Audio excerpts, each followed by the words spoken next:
Let's just join on Skarrow. I only sent Skarrow 55 invites. Bro, but my notifications are off, son. What are you doing? Welcome everyone in chat, by the way. Make sure your game audio's off. It's already off, man. I already checked it. You can't give me this time. All right. So everyone in chat, this is how I'm going to start off today's video because I have not told Jay-Z and Icano this, but I threw out half of my personal morals today because I did something I never thought I would do, and I'm not proud of it. You have morals? I went into GameStop. And I fucking got one. No, you didn't. Yeah, dude. They're fucking stupid. Oh, I'm not supposed to cuss on this. Oops. Well, they're stupid. Nonetheless, they're dumb. Wait, you went and got a fidget spinner? Hell yeah, I did. I was like, you want to hear this? You want to hear how smooth I am? So I threw out my personal morals. How sad is it, right, that I hate fidget spinners and I did this for a fidget spinner. I went in and I was like, I know this promotion doesn't start until tomorrow, but it's my brother's birthday. Can I please just have one? I pre-ordered at this location, and they were like, oh, since it's your brother's birthday, yeah, we'll give you one. Hold on.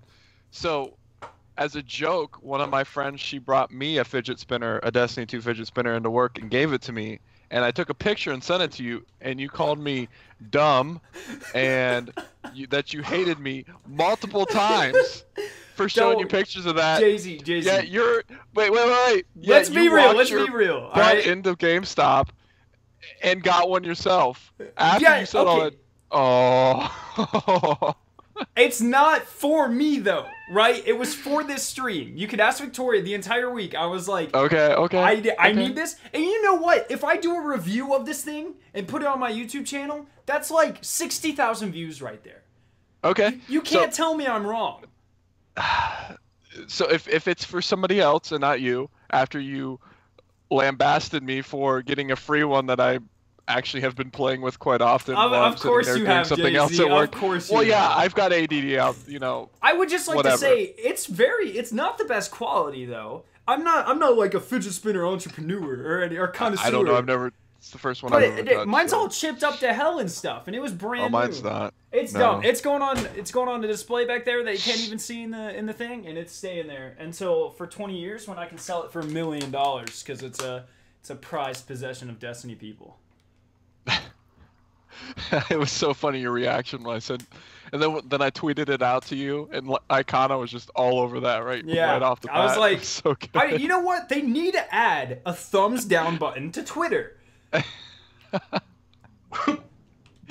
tell me I'm wrong. You were so salty about that. You were so salty. I'm salty that, when I got home, I took a look in the mirror, and I was like, did I really just go into GameStop and lie to get a freaking fidget spinner? Right? Like, what the hell? Not only morally was that a bad move on your part, but you got a fidget spinner. But the worst part is morally, I'm fine with lying. The part is the fidget spinner that's killing me, Jay-Z. I'm not like, oh my god, I lied to those people at GameStop. I'm not gonna sleep tonight. I got a fidget spinner. I gotta try my hardest not to jump out that window right there. Right? So like lying to GameStop is like lying to a homeless person because they're gonna be homeless anytime soon now anyway. So screw GameStop. No, see, that's the thing. That's the thing, though. I don't know if they will because companies will keep giving. Like you can't if you buy a game digitally. Well, first off, I love physical copies of games better, anyways. But you can't. There's no like pre-order bonuses, which we'll talk about. That's our first big topic that you can get digital, but use games. Skarrow loves fidget spinners. Thanks, chat. No. Skarrow hates fidget spinners. Skarrow got one out of necessity. And more than likely, actually, I say that would go on the shelf. Scaldian was begging me to get one. I was like, Scaldian, you're ridiculous, man. He's like, I like fidget spinners. It's not that bad. And then he said, he looks at me yesterday and he goes, honestly, if a fidget spinner wasn't a fidget spinner, would you say it was cool? I was like, what's that even mean? What is that? It's like, if it was just the design of a fidget spinner but didn't do anything, would it be cool? And I was like, what kind of question is that? No. It's still that's an oxymoron right there. If water wasn't water, would you drink it? Yeah, right? Oh, goodness. All right, so we're going to go ahead. We're going to go and start. So, hey, guys, Skarrow9 here. Welcome back to my channel today for episode 27, ? Of the Last Word Podcast. Yes. Correct. Joined as always by my co-hosts, Iconoclast and Jay-Z Basketball 25. What's up? Word. Damn it, Jay-Z, we're supposed to do it simultaneously. Yeah, you're supposed to talk over to each other. I let you go because we talked about this, and now you're bitching about that. And we are the coolest people that play Destiny because 2 out of the 3 of us have Destiny 2 fidget spinners, so get on our level. God, I'm so glad I'm in the minority there. Oh goodness, what is life right now? When they announced that, so I would just like to point that out real quick. We're gonna get into pre-order bonuses in a second, but JC and I, like 3 episodes ago, made a joke that they were gonna put a fidget spinner emote in Destiny 2, right? Because that was the hip thing. And Bungie heard that, and they were like, "No, that's too easy." And they made a physical fidget spinner. I forgot about that. Yeah, right? So totally did that. Bungie, I'm thinking about some commission here, bud. You know, it's Dude, ridiculous. Both of us. Look, we'll go 50-50 on it. It's not even designed well, right? So it's supposed to be the Destiny logo, but it doesn't even look like the Destiny logo. Like it's like super zoomed in, and it just stops. I don't know. Did you get a defective one? No, man. If you look at the design on it, it's not even that good. But geez, so we're gonna be talking about that. Let's go ahead and go into the weekly update. So there's 2 main things. So first off, the PC beta was announced. It starts on the 28th if you pre-ordered. Open beta for the PC on the 29th. It ends on the 31st. There's some minimum specs. I made a video about it yesterday. Go check that out if you're unsure if your computer will run it. But to be honest, it was quite generous in the specs. Only 6 gigs of RAM to run it. And an i3, like, that's not bad at all. So basically, as long as your computer is not a TI-83 calculator, you can run Destiny 2. Pretty sure an iPhone 7 could run Destiny 2, to be completely honest. Don't they only have 4 gigs on the iPhone 7? So false. Oh, dang! I didn't know that. So it's just gonna I thought they did. They could be. They could have. I could be wrong. If you get a Galaxy Note 7 and it doesn't explode, you can play Destiny 2. Fact. Hey, but, the Note 8's gonna be legit. Is it? But this is not a technology podcast, Jay-Z. I'm sorry, that's my job. But so yeah, PC dates.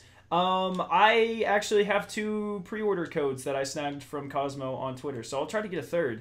But I'm pretty excited to try that. To be completely honest, I'm looking forward to it. And the PC one, since we're closer to launch, should actually be a more up-to-date build than the console beta, which will be very exciting. Also, clans can now be converted from Destiny 1 clans into Destiny 2, or sort of. So you just go on, if you're a clan leader, you just go onto your page. There's 2 options. You highlight one in gold, and then on August 23rd, it will take effect. So Legion's Azure is good, ready to go. We got back control of the clan. We're at 74 members strong. If you are in any of our affiliate clans, just go ahead and hop right into the Legion's Azure normal. We're consolidating for right now. And I'm pretty excited. It's all starting to look up. We're like barely over a month away from Destiny 2. Stuff is really starting to fall together, and it's looking awesome, guys. Pretty excited. That's pretty much it. Are you guys excited for the PC beta? Are either of you going to be trying to play it? Well, you know that my situation, I'm on a Mac, and I run Parallels, which is a program on the Mac that lets you do virtual machines. So I'm running Parallels for my PC experience on my Mac. And I was joking last week. I was like talking about like, hey, I'm going to download Destiny 2, see what happens, see if I can play it on my Mac. Now I'm not even joking. I'm legit going to download it because I really want to see what's going to happen. Now that I see that the specs aren't that bad. I mean, I got a 2015 Mac Pro that, you know, is top of the line specs, you know. So I don't exactly know what video card is in this thing, but to give you an example, I was playing Borderlands 2 on it in my VM. I was playing Borderlands 2 on Steam on my Windows VM, and it wasn't bad. It had a little bit of a stutter to it, which is probably the RAM trying to keep up. Yeah. But all I did was just turn the settings down a little bit, and it was fine, totally playable. So I'm wondering if I can do that with Destiny 2. And try it. There's no reason not to. How much RAM are you devoting to your Parallels? Because that could be as well. Well, I've got 16 gigs of RAM. Holy shoot, dude! On a base, Apple comes with 16 gigs. No, well, like I said, I got the top of the line, so I have the 16 gigs in my Mac, and then I have 8 gigs dedicated to my Windows 10. Parallels? Okay. Yeah, to Parallels. Because we got Parallels for the teachers, but probably 4 years ago, that where I work, and I was only dedicating 2 gigs because they were just using Windows for something simple. But you can dedicate as many gigs of RAM as you want to it. So I would try dedicating 10 or 12 to see if I might just do 12. Can we just? So I'm actually kind of looking forward to it now. Can we just talk about for a second how stupid it is that you can't play games on a Mac? I'm not a fan of Apple. I love Apple phones. I can't stand Apple computers at all. But the fact that people can't play these games on a Mac just because Steam or Blizzard.net or whatever isn't available is ridiculous. Well, my thing is, I mean, I've been a Mac user for probably 11 years now, and I've been a gamer all that time, and I've never really noticed that I was being held back from anything, because you can get Steam on a Mac. There's plenty of games you can get on Mac. I played Borderlands 2. I put like 700 hours into Borderlands 2 on my Mac. Blizzard.net just not compatible with Macs or what? No, it is. I have Battle.net on my Mac, and that's how I played. Why can't you just get Destiny 2 then? They just haven't coded it for because Mac. It's not for they're not doing Destiny 2 for Mac, so you can do. Oh, so like Mac has different like encoding programs and stuff. Exactly. Okay. Okay. So yeah, its OS is completely different. I mean, I'm an artist. You know, I did Photoshop for many years, and I play bass guitar and guitar in 3 different bands. So I kind of had to have a Mac just because of all that stuff. I don't really I never really felt limited by having a Mac. I never really did. There was never a game that came out that was just for PC that I really felt like I was missing out on, Even with Diablo 3. Like, Diablo 3 is probably the only game that I play as much as I play on Destiny, and I play that on my Mac just fine. So yeah, I don't know. I don't think there's anything that's inherently wrong with owning a Mac if you're a gamer. I think that's just... I think that's like something that was maybe accurate years ago, but not so much recently, now that Steam and Battle.net are prevalent on the Mac now. It's just, I grew up in a Windows household, so every time I try to use a Mac, I literally feel backwards, because everything's on the other side of the screen. I can't even figure out how to like ever get to my computer on Mac and stuff, and it's all because my dad is in computer security. And so I grew up in a computer household, but very much just a straight Windows household. Never any experience with Mac. And I love Apple phones more than Androids, like absolutely. But I just won't touch an Apple computer. I just find them way too confusing, which is weird because everyone comes to me for technology problems, like all my people I know in my personal life. And if they come to me with an Apple computer, I'm like, I can't help you. Go to Google, go to Best Buy or something. I can't. It's not that tough to figure out, man. It's there's just so much like there was a little bit of a learning curve when I first all started interface. Yeah, but all interface. The basics have a search bar right up at the top. It's all of it, man. And every time I go up to like minimize and I go up to the right side of the screen, like I just have to do like a mini faceplant moment. There's like a part of me dies every time when I go to like close the screen or something. I'm like, I can't do that there. Oh yeah, I definitely miss the especially like the pull to half screen that you can do on Windows on a Mac. The screen fit, yeah, for sure. That's awesome. I do that all the time when I'm doing spreadsheets and stuff. It's so much easier. Especially because I have like 2 monitors, so I can fit like 4 different things. That's what I do when I live stream actually, so it's a lot easier. But we're talking about this too long, so let's move on to the new pre-order bonuses. So I would just like to point out that we already have 3 known pre-order bonuses for Destiny 2. We have the Legendary Sword that will be exclusive. We have the Chalice emblem, which we haven't actually seen. We've just seen the Chalice part of it. And then we have the emote that's kind of like a handgun, like a finger gun. And so we have all 3 of those, which for any other game in the universe would be enough of a pre-order bonus, but not Destiny 2. So now in Destiny 2, this weekend, if you go to GameStop and you pre-order it, or if you already pre-order it and you go yell at GameStop and ask them for one, don't actually yell because then you won't get one. You ask them for one. You get that fidget spinner I was showing off earlier. Also, if you pre-order it via pretty much anything, it looks like, you get an exclusive exotic until December 5th. It's called the Cold Heart. It's a tracer auto rifle, as they were calling it. It's just a continuous laser. Looks pretty cool. One thing I did want to point out, it does look like it's named like it's ice. It looks like it shoots ice. It actually shoots arc energy. So it will be an arc energy weapon. And one thing I wanted to point out to you guys, and I want to see your opinion on it, It looked very powerful. Did you guys watch the promo for it? Yeah, it took down that plane. The ship down.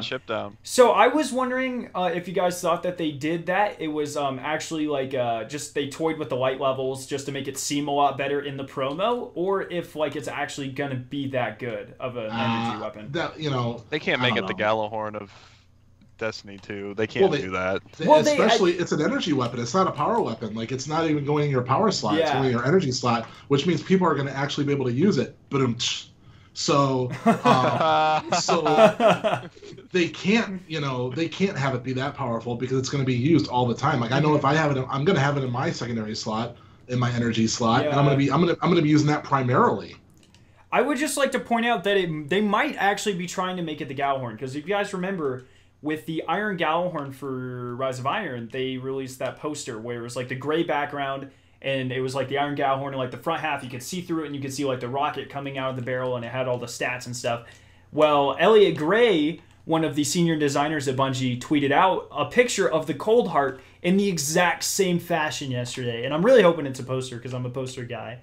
But it was really cool. Like, the front end's like dismantled, and it explains like the coolant system, and how the coolant system is the same. It fires, like, once the coolant warms up, it fires it as a bullet. It's the same material, which is an awesome concept, by the way.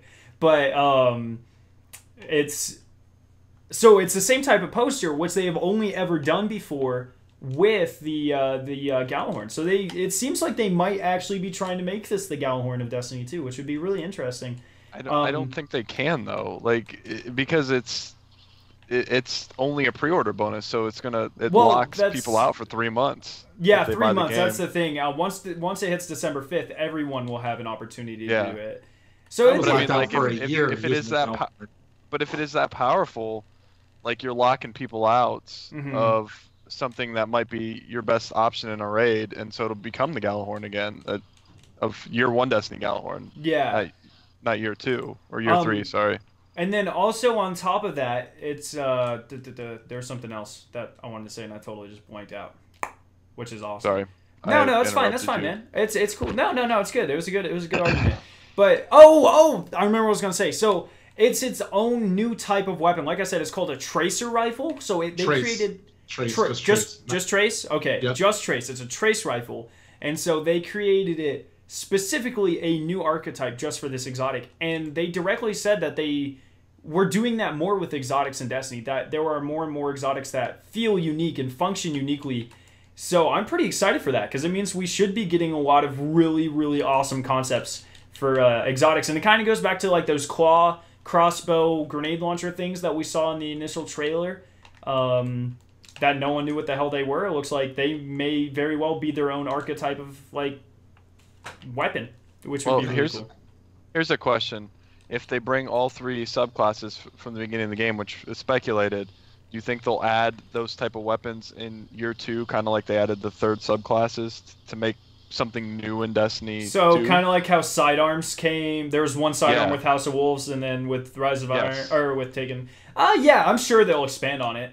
I think the only problem with that is with there being 6 archetypes and so many more gun types in Destiny 2, it's going to be difficult to balance everything.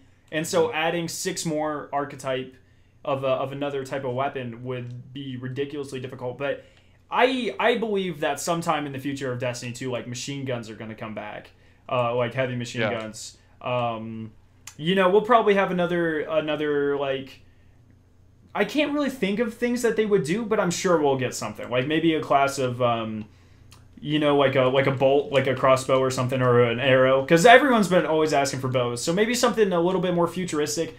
I'm not a game designer, but, I'm just trying to think of what they could do that all the basic weapon groups haven't covered yet. But yes, I do think that they will add new weapon groups. Did you catch also, I forget who said it, but one of the guys said in the video that the trace rifle this is exclusive to the Cold Heart right now, but that doesn't mean that it can't possibly become its own archetype in the future. Yeah, exactly. So we could get like multiple, trace rifles. Yeah, which would be cool. They probably already have plans for it. Yeah, maybe the trace rifle is the sidearm of Destiny 2. Like, it starts off as only one, they're testing it out, and then they expand on it, and then it becomes like a staple later. That'd be really cool. Well, with the cold, so Zesty in chat asks, well, with the Cold Heart, will they automatically get it, or will it only be available through Engram/mission? So I'm assuming on December 5th, they will have the opportunity to earn it somehow. Maybe not a mission, because that would be giving people who didn't pre-order like an exclusive mission, but maybe it'll become available in exotic drops and stuff like that. But if you pre-order, I imagine you will get it as soon as you log in, and it'll be like level capped at like 40 or whatever the max level is, or whatever. But no, I don't think they'll just give it to people. I think they'll have well, yeah, I guess they might not have a mission, but that's what they did with the Iron Gallahorn and everything else. They had missions where it had like a story behind how you got that weapon. Yeah. When they say pre-order though, I'm assuming that's just going to be in my Postmaster when I start. No, no. If you remember, you didn't have to do the mission for the Iron Gallahorn. Yeah, it was in your Postmaster. You did. It was but you didn't get to use it until you did that mission. Oh, right, maybe. Yeah. Maybe we'll just get an exclusive mission that will be on, like the Red Bull quest. Or even the same mission, but you get it basically unlocks that use of that weapon. But it doesn't for everybody else. But you get it's the same mission. All right. I just like having some lore behind how you got the weapon or how. Yeah, for sure. Activated. Especially since it's such like a cool concept for a gun. I mean, Almalon has always had the coolest physics beyond firing. But also they announced my favorite pre-order thing ever in the history of ever, the Tracker Ghost, the Kill Tracker Ghost. Fidget spinner. No, not the fidget spinner, JC. The Kill Tracker Ghost, which it's awesome, right? Like it never even occurred to me that this is something that could be awesome in Destiny until I opened up the trailer and saw it, and I was just like, my jaw hit the ground. I was like, I want this now. It's never coming off my character. It's awesome. I liked your comment in the chat about that as well. I thought it was pretty funny. Basically, it comes down to a ghost could do anything for me. It could make me a billionaire or whatever, and I would never take off this Kill Tracker Ghost. That's not what you used, though. Yeah, I know, but this is a family-friendly podcast. I'm just saying, like, it's an awesome idea. It is a freaking genius idea. It seems so simple, and the color scheme doesn't match up. But it's so nice, and I'll never take it off. But ghosts have shaders now, so that doesn't matter. Oh, freaking Icono! Coming in clutch! I wouldn't be surprised if that shader locked, though. That ghost itself. I don't think it will be.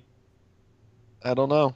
What if shaders change the color of the projections coming off of the ghost? Too. That would be cool. No, those are Eververse items. Sorry. You're gonna have to pay for that. Yeah, right. Oh yeah, we know Eververse is coming back. I didn't put that on here, but we know now. Yeah. Oh, and then we also got confirmation that there will be a salute emote and a dynamic theme. So do you guys think the dynamic theme is going to be like an Xbox One background and PlayStation background? Or do you think it'll be like an emblem or something? Xbox doesn't really do themes, so I don't even know how that's what I was thinking. Yeah. I don't know. Maybe that's another PS exclusive. Who knows? But isn't it weird how many pre-order bonuses we have for Destiny now? And don't forget, I forgot to mention this, old K6 up here, K6 was a pre-order bonus as well. It's like the most pre-order bonuses from any game in history ever. God, you're right. I forgot all about that K6. Yeah, man. Which is weird because I didn't think that they were struggling for people to pre-order the game. Maybe they're not. Maybe they just like doing. No, it's on sale. I told you. The Activision thing, the conference call, like months ago, it was on sale or on. It was set on path to break the record for the most pre-ordered game in history. They're definitely not struggling for pre-orders at all. So they're probably trying to get it. I think they're just trying to break it. The water. And you know what I was telling people? You know, my video, I'm not a fan of fidget spinners at all. I'm not. I don't see the appeal or whatever. But it's honestly a genius market strategy because right now you have all the adults hyped. You have everyone who's a collector hyped. You have everyone who's played the game before hyped. And really the only audience you're missing is that slightly younger than teen audience. What better way to get them than with a fidget spinner, right? I don't really think anybody's going to like pre-order Destiny 2 just for a fidget spinner. I think you're really doubting our youth, dude. I really Would that really sway a decision, though? Yes, I could fully see somebody believe, putting $5 down for a fidget spinner. Exactly. I see some of my own siblings going, "Oh, a fidget spinner. Hell yeah, I'm gonna get it." You know, I just think Scaldion's a weird kid, though. Not Scaldion. Scaldion already had a pre-order. Some of my siblings who don't play Destiny. Scaldion is a weird kid, though. I'll give you that. But I'm just saying, like, it's a really good business move. And if not, like, the worst you're doing is giving a kid some Destiny merchandise to go take to school and play with, and then you have free advertising right there. Either way you look at it, it's a genius business move. Yeah, even if they break even with the $5 down and half those people don't actually buy the game. Yeah. There's no way they paid $5 per fidget spinner. So oh, no, absolutely not. With the free advertising they're going to get from it. Yeah. Yeah. Cecia, again, with a good question, asks, why would the kill tracker only be on a ghost that you pre-order, you know, that tracks? I feel like it should be a standard for ghosts, just show your kills, to add a pre-order bonus. That's probably it. I mean, now that's probably going to be an argument going forward in Destiny 2. You know, why doesn't every ghost do this or whatever? So it's probably for a couple of reasons. One, for a pre-order bonus. Two, like Icano said, there's ghost shaders now. So there doesn't even need to be like that many different ghosts in Destiny 2. Because if you think about it, the majority of ghost shells in Destiny 1 are the exact same thing, just with different colors. Like spin metal extractor and stuff like that. Yeah, that's the only reason I have multiple ghosts for that stuff. Yeah, and with, you know, different designs and such not. But there literally needs to be like a total of like 6 ghost shells in Destiny 2. And the majority of those are going to be like raid related and stuff. Like, so I fully believe it's for a pre-order bonus. Who knows? There might be a way in the future in December 5th. They didn't clarify. It sounds like this will be one of the things available on December 5th for everyone as well. No one really knows at this point. Either way, it's an awesome thing. So do you think your average player is going to care as much as we do that put thousands and thousands of hours in the game? That's my what I'm main saying. thing was I don't know if you guys watched my video. My main thing was, you know, people used to use Grimoire to be like, you know, how much time do you have in the game, or emblems or whatever. Now you can just be like, yo, bro, pull out your ghost. And that's another thing. If I pull out my ghost and you look at me, can you see my numbers but inverted? Can we like share information like that? That would be really cool. Or if you could look at their character and spec their ghost and see the numbers. Oh, that too. That would be really cool. Yeah. And the other thing I've been saying since day one is, you know, I want that carrot on the end of the stick, right? So never heard that from you before. Really? Never? What are you talking about, bro? A couple times I said it. Icano's like, I want to see what happens whenever you... So there's very specifically like 9 0 places. Icano's like, what happens when I max out all the zeros? Well, that's what I was just going to say, is that you know, you got to have that carrot on the end of the stick. You know, after I put all 5,000 hours into Destiny 2 and I've done everything there is to do, the last thing there is to do is to fill up that counter. And I want that counter to be like just straight 9s all the way across. Nines. So that's just that's another carrot on the end of the stick. So that's the way I'm looking at it. I'm like, well, I can't call myself done with Destiny 2 if I still have, you know, empty slots in there. I got to have 9s all the way across. So that's another carrot. I like it. More carrots, the better. Yeah. They're good for your eyes. Yeah, they're really good for your eyes. Oh man. Yeah, so that's pretty much all the pre-order stuff. It's crazy though. There's so many stuff. Yeah, some people in chat were mentioning other pre-order bonuses. I know that there's other pre-order bonuses in games in history. I'm saying in Destiny right now we have 3, 6, 7, 8, 9, 10, 11, including the 2 physical items. 11 items for pre-ordering a game is crazy. It's usually like 1, like a gun skin. For Rise of Iron, it was a poster and the Iron Gallowhorn. And probably the Iron Sparrow too, right? The Iron Gallowhorn Sparrow. Was that a thing as well? Yes. Yes. So it's usually like 2 or 3 items. You know, 11 for one game. A game that is already doing extremely well commercially. Just had one of the biggest betas in recent years. The largest beta that Bungie themselves has ever had. Destiny 2 is going to be a baller, man. It's going to break records. I know we've talked about this before, but it's going to break all of them. All the records. All the records. But there was a lot of complaining by your average consumer about the beta, though. That's because people don't understand what a beta's about. I know.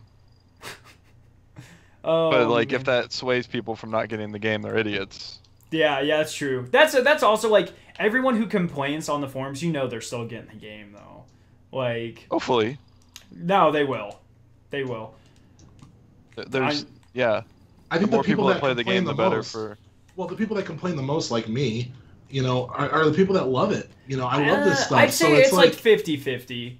I'd say it's either hardcore fans or fans that clearly don't have an understanding of Destiny mechanics. And I'd say of the people who complain, I know more than 10% are going to cancel their pre-orders or not get the game. I would say that's pretty much where I stand on that. I pretty big believer, like, because even after Destiny 1 launched, there were people still complaining about it. The same people saying the same things. And how would they still be complaining about something if they didn't get the game, right? Yeah. It's that kind of thing. It's just people talk just to talk, or people talk, like Icono said, in a lot of our cases, because they're actually concerned about something they love. But I wasn't really talking about that specific group of people. I more meant the people who just complain just to complain kind of thing. Mm-hmm. Yeah, they'll still get it. But yeah, that's a lot of pre-order stuff. I'm excited though, because I'm getting every one of them. And the fidget spinner. Dude. What, man? Stop with the fidget spinner. I freaking every time I love it. You do. I've never been happier with myself. He's converting. Yeah. I can feel it. I'm a fidget spinnerist. All hail the fidget spinner. Oh man. It's pretty bad, man. Yeah, let's get off this topic. So next I want to talk about the new survival crucible mode and the Altar of Flame map. So first, the Altar of Flame map is on Mercury. It's very, very, very nicely built. But one thing I thought that would be interesting for you to know, Jay-Z, in that video from IGN, they're specifically talking about a competitive play, like a map. But he did specifically say, oh, that's where the flag is in control. So competitive and casual maps will not be separate. At least not all of them will be separate. So that kind of confirms one of our... I'm completely okay with that, though. Yeah, absolutely. It was just something I was hypothesizing about, Jesus. And I just wanted to make sure it was known that I was wrong on that. Well, yeah, we don't want 3 maps to be in each mode, and that's all that you can play. At the same time, if there is a map that has to be taken out of a certain rotation for a certain game mode, I'm absolutely fine with that. Though. Yeah. Yeah, I was okay when they did that in Destiny 1, because it was just either too big or it didn't work with the game mode that you're playing in. But yeah, that they can't make 50 maps right off the bat and then and have 5 to 10 maps for each game mode, so you're gonna have crossover. It's just... I'm hoping we get like in intervals like map drops, kind of like Cathedral of Dusk, but ones that don't absolutely suck. Yeah, exactly. that map was horrible. But so survival, it is 4v4. Each team has 8 lives. And any combination of those, if you die 8 times on your team, you lose that round. And I was saying that this is really cool. Oh, and it's first team to 3 round wins is really cool. And I was saying that was awesome because most game modes in Destiny really focus on you getting kills. And this is more focused on you not dying, which is something that is awesome. I love that. It really rewards the players with a higher KD, obviously because it's more in the competitive game type playlist now, but that's awesome. It's really going to promote team shotting. You can't have one player, you can't really have like carry people through it because one player goes balls to the wall 8 times, they lose the round for you. You have to be very calculated and precise with your movements and your team shots, and there's 1 power ammo in the middle of the map. And that's one dynamic I thought was so interesting as well. You fight for this 1 power ammo in the middle. 4v4, all fighting, so one person can get it. Yep, that's exactly what I was just going to make that point. So, like, you want your guy with the best heavy to get it. But I mean, like, just having the 1 ammo doesn't makes you have the advantage, but not like an overly like ridiculous advantage like some other times if the whole team gets heavy and the whole other team doesn't. Like that, I mean, the game's pretty much over in Destiny 1 your whole team of 6 gets heavy and the other one doesn't, it's done. Like it's hard to come back from that. Yeah, but, exactly. Yeah, but this will give the team a strategic advantage, but not a like ridiculous like you can take them down. Unless that fusion rifle's in there, man. Oh, I didn't want to hear about that. People. It's so overpowered. It is really good, though. I got quite a few 4 pieces with it. But that's the thing. It's not overpowered, but I'm just saying, like, you're really going to have to focus on those team shots to come back from it, which is something I definitely like. But I guess we'll see how it plays out. Honestly, out of all the new modes, this is the one I'm most excited for, to be completely honest. Mm-hmm. Yeah, I'm very excited for it. And what do you think, Icano, from a more casual PvP standpoint? Just meh, or you got any good opinions on it? What you think? Well, it's got Trials written all over it. I'm pretty sure this is what Trials is going to be. Why does everyone say that? They've confirmed Elimination is coming back, and they've said that Elimination's not going to be in regular Crucible. Well, which means Trials is going to be the Elimination mode that they're talking about. Well, what we don't know though is if there's going to be various modes. Right now, like Iron Banner, for instance. It was Control for the longest, and now Iron Banner can be anything from it can be Rift, it can be Control, it can be Clash, a Mayhem. Yeah, so that's a good point, Icano. If Trials is not limiting itself to just one mode this time around, and this new mode, this survival mode, just screams super competitive Trials so. That's what I got out of it, is that this is just another mode that Trials can be. As far as it being more difficult for casual players, I don't know. I was getting super high KDs when I was playing the Destiny 2 beta. I was doing really good, and I suck at Crucible and Destiny 1. But I am good at Crucible, PvP type stuff in other games, like Call of Duty. I always had really high KDs and Black Ops and things like that. It wasn't until Destiny 1 that I started sucking at PvP. So I'm wondering if Destiny 2 is going to be my return to form with PvP. So I'm not too worried about it being a more casual PvPer. I'm actually looking forward to being focused more on staying alive than getting the most kills. Okay. I like that. Yeah, it's really good. And I just wanted to make a comment on... people were complaining that team shotting's too good in Destiny 2. It's too overpowered. It's very powerful. Whatever. Actually, the developer said it's exactly where they want it to be, which is that's pretty interesting. So you're gonna have to be with people. You're gonna have to coordinate with your team, which is something I really like. That's pretty much. I'm not touching the competitive mode unless I have a full fire team. So. No way. You don't think so? Or do wait, you're not? No, I agree with you. Yeah. Okay. Like if I ever sign on and you guys aren't on, or if the rest of the clan's just MIA, I'm going into casual. There's no way I'm messing with competitive. Yeah, for sure.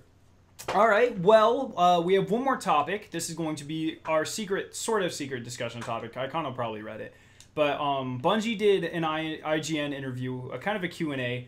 There were only 5 questions answered, though. I was really disappointed. I expected it to be 50 questions in depth. There wasn't that many. So there were 2 very important main ones. One, Noseworthy confirms that your character will not have any dialogue in Destiny 2, which is very, very unfortunate. And let's go ahead and talk about that one. So, Jay-Z, why... Mm-hmm. Is it important to have a character talking in a game? Or why is it not important to you? You might not agree. I don't like my character talking in the game because you like to imagine either if you make the character after you, having your voice and, bringing that into the fold, or you like to imagine what the character would sound like. Mm-hmm. And putting a voice to a character, just like when you read a book and then you watch the movie, and the movie's never as good because it's whoever the director's conceptualization of that written novel or that material, and it's not necessarily what you thought of in your mind when you were reading the book. So I'm okay with that. Mm-hmm. I've always been okay with that. If you have so in the past when you have single player games and they make the character to have a set voice, it's different than when you're in a RPG and you imagine this character in that world in your own head, basically. Yeah. So That's why I'm okay with it. But I'm sure you guys will have different opinions on that. Yeah, yeah. False. I have the exact same opinion. Really? I mean, it even goes back to Knights of the Old Republic. I'm the biggest Star Wars fan in the world, right?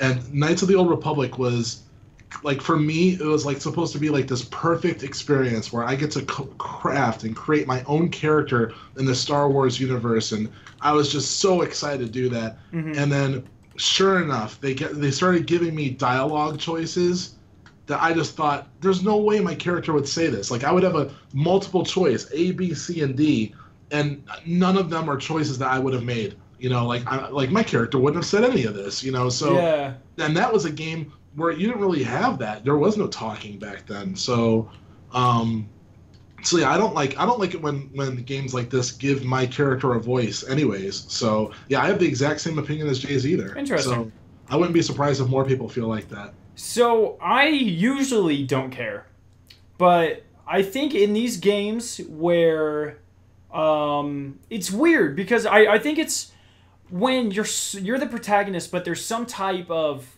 additional AI or like an NPC that you're consistently talking to. So I think the best way to relate it would be to take a look at Borderlands 2. Or Borderlands 1. And mostly Borderlands 2, because I'm not sure if you talked very much at all in Borderlands 1. In Borderlands 2, you always have Angel talking to you over the comms and Jack and stuff. And depending on which of the 4 characters you're playing at certain points in the game, you'll have different audio quotes. Which they're pretty funny with, especially if you're Salvador and stuff. And it gets you more attached to that character, because as much as you want to be that character, and I guess in Borderlands it's a little bit different because you have a set 4 characters. They're more conceptualized characters though. Yeah. Borderlands. They're more outlandish, and you're more like a hero in Destiny. Destiny, like and in Borderlands you're kind of like, you're this funny, like, quirky, one-liner spitting character for most of them. So it's a little bit different styles, I think. But I do understand what you're saying with that. But yeah, I disagree as far as it's hard to bring that into the Destiny world, I think, because like, you make the character super sarcastic, then you're like, well, I thought this was supposed to be a serious game, or you make him super serious, and then like, well, I wish there were some one-liners. So I think it's lose-lose for Bungie. I mean, even for the Ghost, like the Ghost even says stuff that I'm like, really, Ghost? Like when you're doing the with this new strike in Destiny 2, which is honestly, this is one of my biggest complaints about this beta for Destiny 2, and probably Destiny 2 as a whole, if this is the way it's going. I thought literally all, 100% of the Ghost dialogue in that strike was completely annoying and over the top. And I hope to God... Really? I really liked it. No, it was stupid. It was over the top, and it was like I really liked how when Nolan North took over for Dinklebot and in Taken King, I loved his sense of, suave, and like a little bit of an attitude to him a little bit, and I liked that. And then like he started having his little funny moments and things like that. Now it's like he's a freaking stand-up comedian, and I feel like they were trying way too hard. Well, you have to keep in mind, in that strike also, he was having like a I'm trying to find a nice way to... He was competing with Failsafe to be a better AI, I guess, to impress the Guardian more, because everything was a back and forth between him and Failsafe. So he was just. I don't think he'll be that snarky for the entire time. I hope not, because that was way over the top. I do like it though, because that's the Ghost character. Like, as the Ghost has become personified, right? That's the Ghost I expect, and I like that. And kind of going back, I guess. I don't know. Just there's little things like when I go back and play the Black Heart mission, and the Ghost is like, "Have you ever killed a god? Or are you ready to kill a god or whatever?" And your Guardian's like, "I don't think I have a choice," or whatever. I like that. I like the character interaction, especially like I said, when you consistently have this NPC talking to you, the Ghost, and you just never say anything. Like the freaking mission for the Gavastov, where the Ghost got all sentimental, and he's like, "You know what? You're my Guardian. I'm so, I'm proud of you. I know I made the right choice," or whatever. And our guy just sits there like, Yeah, but what's wrong with the ghost? Like, basically, he's in tune with the Guardian, so why can't he speak for the Guardian? Because that's pretty much what it's doing right now. If that's what he was doing instead of having a conversation. Both of the things both of the examples I listed, and even in the cutscene for Destiny 1, where the ghost is like, you know when I told you fly too fast? Fly faster. You know, it's like he's very clearly not emulating our thoughts. He's talking to us. I just feel like a simple like yeah or something. I know it's probably something with the voice actor. They couldn't get him back or whatnot. But I would be fine with the voice change. They changed the ghost voice. It's a brand new game. Halfway through the game, actually. Yeah, exactly. And it's one of those things like, if the ghost wasn't talking to us, I wouldn't mind as much. If he was, like you said, he was talking for us. Like, whenever we visited the Queen in House of Wolves, the ghost did talk for us. But that's just not his role anymore. He talks with us, and he makes like either snarky jokes to us or complaints to us, or like I said, the memories, the sentimental quotes to us. Like, we're supposed to feel it as players, but it just falls a little bit flat. It's like if this podcast was all me making points like this, and then being like, oh, I know Jay-Z probably won't like this, and then just keep talking by myself. Like, it just makes things a little bit more realistic and a little bit more fluid to have those responses and stuff. Maybe if we had two ghosts. I think with the added cutscenes and the added like story bits, if he reacted to everything, that'd be a ton of dialogue. Absolutely. You're not wrong. But I'm just in this world that's supposed to be so alive and stuff. And especially, like, maybe if our character didn't have a voice throughout the entirety of Destiny, it would be a little bit better. But the fact that we did talk at one point in time and now we just don't, and there's these one-sided conversations where there very obviously is, like, I don't know if, like, in the scripts they're writing, like, you know, Guardian nods or whatever in affirmation. You know, they obviously have the Guardian acknowledging it in a non-verbal way. I just feel like they need to stop. If they're not going to give us a voice, they need to stop writing cutscenes like that. They need to make it so the ghost talks for us instead of at us. But I mean, it's a small nitpick. I'm not going to be like, I hate Bungie because they don't let our character talk. Whatever, I'll make up something in my head, you know. But it's cool. Let's see. I think someone was talking. He said something really cool about that. Beetle Eagle said, I think that having no dialogue makes you imagine the kind of character your Guardian is, so you can attach your own persona to the Guardian. That's what Icona was saying. And I get that. I really do. But, you know, that's one thing. I'm not a huge fan of Mass Effect, but the one thing I really loved was Shepard being full-voiced. Was a really cool touch in that. And once again, that's a game where we are playing Shepard, not where we are playing... unnamed Guardian. Unnamed physical embodiment of something that we hope to be or do or whatever. We have in Mass Effect, you don't really have... I guess you kind of have choices, but it's different because he is named versus an unnamed Guardian. Yeah. So what else was in that AMA? What do you say? You cut out like halfway through there. Nope. Did we lose Icona? Nope, we're still here. Okay. Okay. So what else did they talk about in the AMA? What else did they do? So there's only one other big thing. They talked about the changes that they made in lieu of the beta and before the beta. So they said before the beta, the changes they made were grenades were more powerful, kinetic and energy damaged weapons are more powerful, increased power ammo spawns.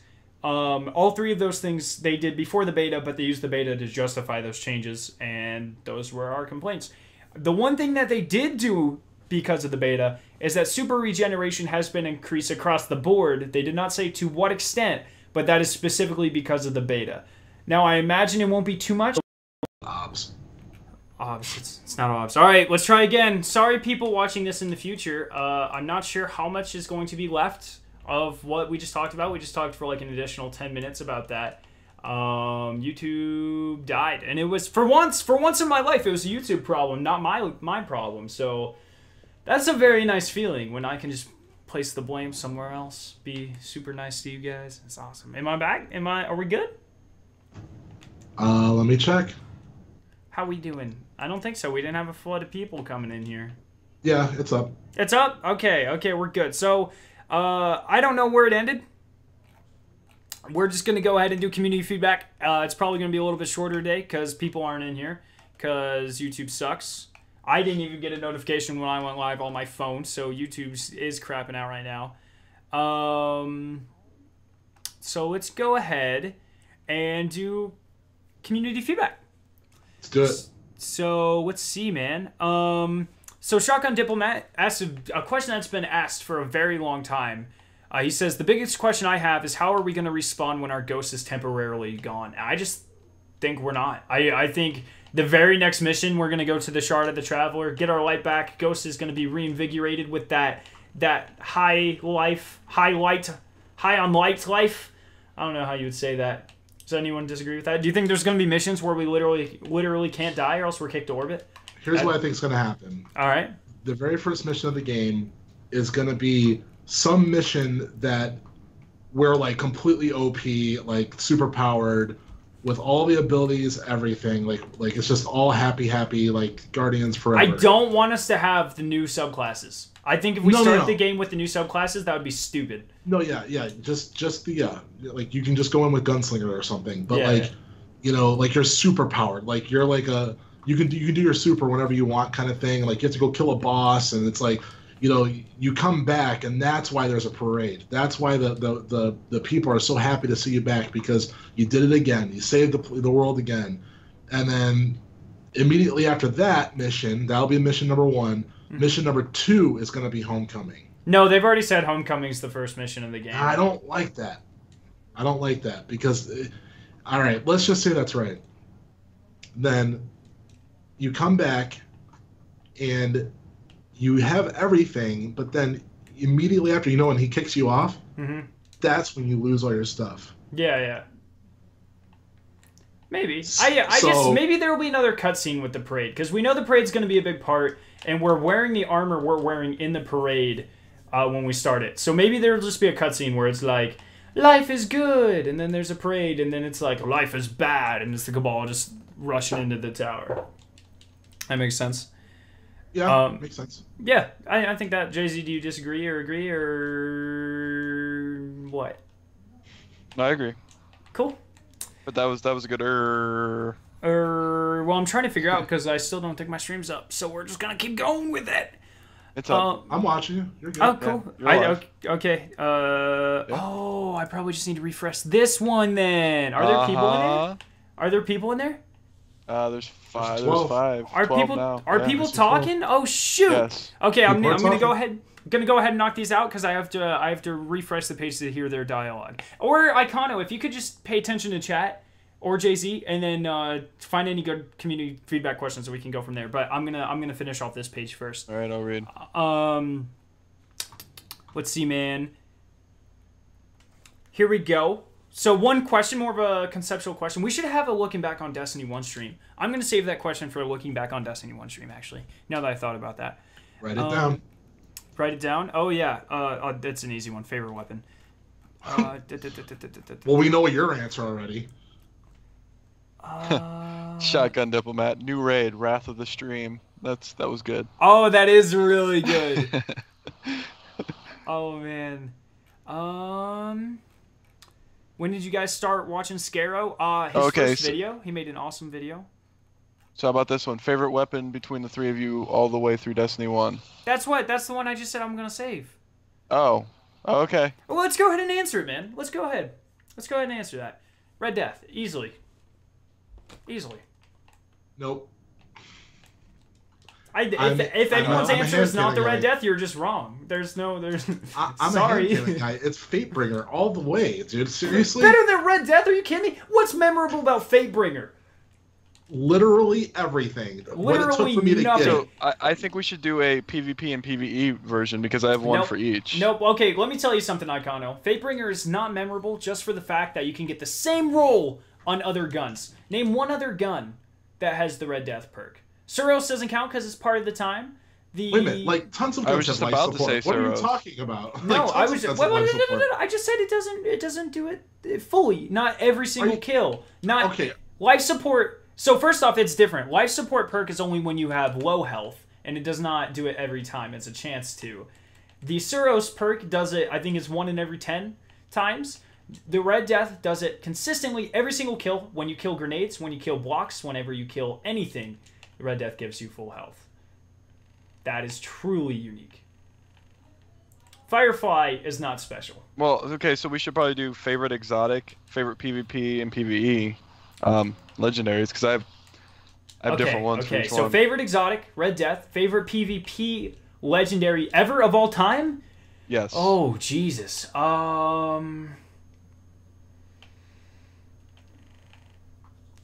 Okay, I'm sort of torn between Nerwin's Mercy and Blind Perdition. Either or, though. They're both very good. And PvE, Legendary, a Steel Medulla, hands down. Okay. Yep. Icano. Alright, so if we're gonna split it up then PvE is the Fatebringer for sure. PvP is gonna be Hawksaw. Because like I said, I lied. Grasp Malak. PvP, Grasp Malak. Hands down. I forgot. Sorry. Yeah, well, you know, when it comes to PvP in Destiny, I just have never been very good at it. I've never really cared for it. But when I had my Hawksaw, and I was like actually getting decent kill streaks and actually having a good time playing the game, I realized it was because of the Hawksaw that was doing it. So I do owe a lot of that to Hawksaw. Mm-hmm. All right. And your favorite exotic? What's your favorite exotic? Oh, so when we're talking exotics, are we talking like PvE and PvP? All of it. Yes, your favorite overall exotic. Like overall if you had to exotic? pick one exotic to consummate with, what would it be? Wow, if I had to consummate with it, ugh. Okay, don't take it like that. Just if you had to pick one exotic as the only exotic you could ever use in any video game ever, what exotic would it be? Like if I had to delete all my exotics, but I can only keep one. Well, that doesn't count because you can just get them all back from the collections. All right. I guess your favorite exotic to use. Gato, what is your favorite exotic? How hard is that question? It's tough because there's so many good ones. I mean, like right at the top of my head right now that jumped out at me is Sleeper Simulant. I love the Sleeper Simulant. It's different. It's new. But then again, what else jumped into my head? Outbreak Prime. That's a very different, very new kind of gun. And also everything it took me to get that thing, you know, that was a hell of a morning that you and I had doing that for freaking 8 hours, and then we finally got that gun. So that's also kind of a thing too. Is that one has more of a story behind it? But then you can't forget Gjallarhorn.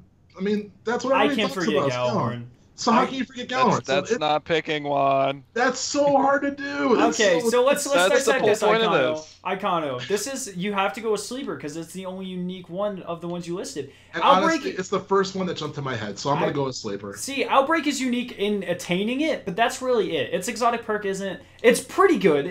Don't get me wrong. No, it's a cool perk. It's a cool perk, but it's not. I mean, there's nothing super unique about it other than attaining it. Well, if the Steel Medulla wasn't actually better at doing the job that it's supposed to do. Fair enough, fair. The thing I liked about Outbreak Prime is that during the Fatebringer drought, when we didn't have Fatebringer for that, year and a half or whatever, the Outbreak Prime was kind of like a poor man's Fatebringer because it had the the Outlaw, and it had the perk where it did the the nanites or whatever with every headshot. So I guess that's why I liked it, is because it was kind of like a Fatebringer light. Okay. In the time where we didn't have Fatebringer, so. All right, Jay-Z, answer the question. Now that we dissected this one. So, PvE is definitely Vision of Confluence, by far the most versatile weapon in the game. Shoot!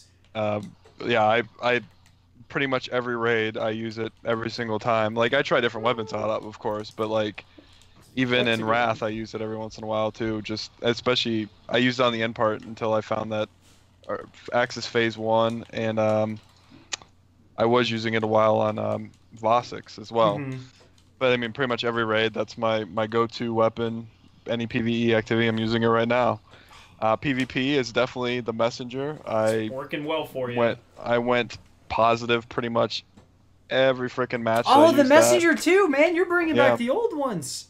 Yeah, those are my babies. Like I still have the messenger in my vault because I love that weapon.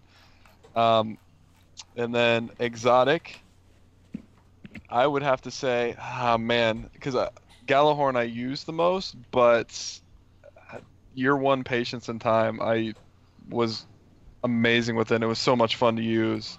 It had six in the mag. I just want to make sure I heard you correctly. Did someone just say they actually liked the patience and time? Year one patience and time was amazing. What? Year three patience and time, terrible. So there's a huge difference. But yeah. Okay. That's my exotic. That's the one I used probably. Whoa! He didn't even say that he just likes patience and time. He said that it's his favorite exotic in the history of Destiny. It was unique. That's ballsy, dude. It does literally have a pretty cool perk. Did not see that coming. Like, everybody's would be the most people's would be the Gallahorn. But like, my thing with the Gallahorn is the Gallahorn, it's not that unique. It was good for damage. Oh, it's super unique, dude. It stood out for damage, and it's unique because of the story they ended up giving to it. But unique to me, patience and time mixed with the messenger. Like when I ran that setup, I did super well in Crucible, like really well, and like I missed those aim assist invisible kills, with the with 6 in the mag where you could just double tap them, in the body.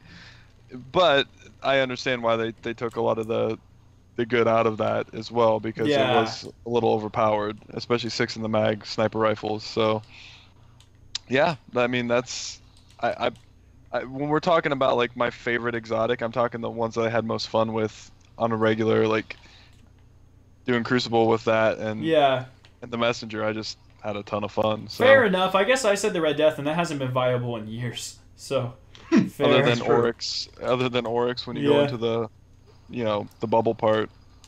But that's pretty much it. I mean, other people are asking questions. I really do want to do a looking back on Destiny 1 episode. It'll be similar to our beta one. We just go through, we play our favorite activities from Destiny 1, and we can reminisce on our favorite raids and strikes and stuff. But that'll be in a couple of weeks for sure. But other than that, I think that's pretty much the show. Does anyone got anything else to add to any of it? No. All right, it's a pretty good one. I'm pretty excited for the Tracker Ghost, man. And so it's very exciting. You're all over that Tracker Ghost, man. If I was you, I'd just be more excited about that fidget spinner. Oh, the fidget spinner, man. Yeah. You seem to love it. You love it so much. I'm gonna go to bed and I'm just gonna sleep with this thing, and it's gonna be great. It's so dumb. Oh goodness. Well, I'll save this comment for offline. Yes, I have one. I think we're probably thinking the same thing. All right, guys. Well, that was episode 27. I've been Skarrow9. You can find me at Skarrow9 on Twitter, Skarrow9 on YouTube, and Icono and the Jay-Z do your things. All right, my name is XX Iconoclast. You can find me on Xbox Live and on Twitter. My name is Jay-Z Basketball 25. You can find me on Xbox Live and Twitter as well. And I remember Twitter this week. Boom. I couldn't remember the name. Just real quick, Jason the Master asks how many people can be in a patrol for Destiny 2. No one knows. But that's pretty much this episode. Next week we'll have a whole ton of new stuff to talk about, because it seems like every week we just get super crazy bunches of information. So yeah, episode 27, pretty excited for that. 28. No, next week's 28. Yeah, I meant now. I'm wrapping up this episode, Jay-Z. No. Dang it, this light's right in my face. It's making me look like a ghost. It was like that the whole time. Oh, I had a super bright face. But wow. I'm gonna go. We're gonna have a good week. And we'll see you guys next time. Peace.